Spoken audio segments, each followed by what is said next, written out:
হে বন্ধুরা, all India 24/7 channel এর পক্ষ থেকে আপনাদের সকলকে জানাই অসংখ্য ধন্যবাদ।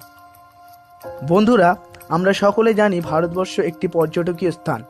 প্রত্যেক বছরে এখানে বহু পর্যটকের আবির্ভাব ঘটে। 129 কোটি জনসংখ্যার এই দেশটিতে প্রায় প্রত্যেক দিনই রহস্যময় ঘটনা ঘটে চলেছে। আজ আমরা এই ভিডিওটির মাধ্যমে জানতে চলেছি এমনই এক রহস্যময় ঘটনা যা আধুনিক বিজ্ঞানকে চ্যালেঞ্জ ছুড়ে দিয়েছে। চলুন শুরু করা যাক।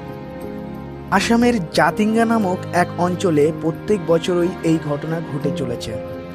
সেপ্টেম্বর, অক্টোবর, নভেম্বর এই মাসগুলিতে সন্ধ্যা 7টা থেকে রাত 10টার মধ্যে একাধিক পাখি আকাশ থেকে মাটিতে লটিয়ে পড়ে। স্থানীয় মানুষ এটিকে বার্ডস সুইসাইড নামে প্রত্যক্ষ করেছেন। কিন্তু বিজ্ঞানের মতে মানুষ ছাড়া কুকুর ও তিমি সুইসাইড মোটিভে। তাহলে এটা কি করে সম্ভব? বিজ্ঞানের মতে পুরো ব্যাপারটা বাতাসে জমা ধূলিকণা ও জোরালো বাতাসের ধাক্কা খেয়ে এই ঘটনাটি ঘটে থাকে। কিন্তু এখানে তো একটি নয়, শত শত পাখির মৃত্যু ঘটে। তাহলে কি এটা অলৌকিক মায়াশক্তি?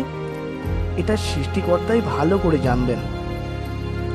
বন্ধুরা, ভিডিওটি যদি আপনাদের ভালো লেগে থাকে তাহলে ভিডিওটিতে লাইক করে বন্ধুদেরকে শেয়ার করে দিন এবং কমেন্ট করে জানান পরবর্তী ভিডিওটি আপনারা কোন টপিক এর উপর দেখতে চান।